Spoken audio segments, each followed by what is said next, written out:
Now, for more on these missile strikes, I'm joined here in the studio by France 24's Brian Quinn, who's following the story for us. Brian, firstly, tell us just exactly what was the target of these missiles?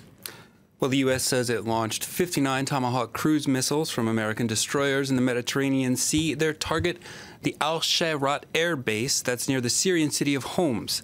Al-Shayrat's played a significant role in the use of Syrian air power during the country's civil war. Not only Syrian officers and jets stationed there, but Russian personnel as well. Most importantly, U.S. officials say Al-Shayrat is the air base that was used to conduct Tuesday's deadly chemical attack in Khan Sheikhoun. All right, tell us more then about that chemical attack and where it occurred. Well, Idlib province is located in the northwest corner of Syria. That's one of the last remaining rebel-controlled areas in the country. It's a frequent target of government airstrikes still.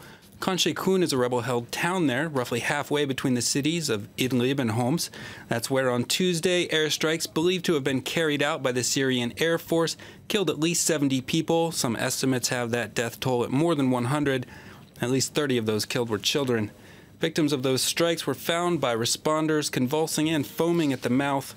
The bombs dropped during those strikes are believed to have been carrying the chemical nerve agent called sarin. Now, this is, of course, not the first time that chemical weapons were used in the Syrian civil war. No, that's right. The conflict in Syria has marked the most significant and deadly use of chemical weapons since the massacre of Kurdish civilians by Saddam Hussein in 1988. Now, more than a dozen chemical attacks are believed to have been carried out during the Syrian war. Some of those attributed to the regime, with others blamed on rebels and the Islamic State group. The cities of Idlib, Aleppo, and Deir al-Zor have all seen chemical attacks. What's notable is that when attacks are attributed to the rebel groups, the agent used is usually chlorine gas, which can be stolen from chemical plants. It's not terribly uncommon when rebels overrun government territory. But it's the Syrian government, which is the only known actor in the war, that possesses the powerful nerve agent sarin. The deadliest use of chemical weapons in the war so far came in August of 2013 in the Damascus suburb of Ghouta. Rockets landing in the opposition-controlled area there resulted in the deaths of over 1,000 people from chemical exposure. UN inspectors in Syria confirmed the use of sarin in that attack. It was the Ghouta attack that prompted talk of a possible U.S. military intervention by then-President Barack Obama.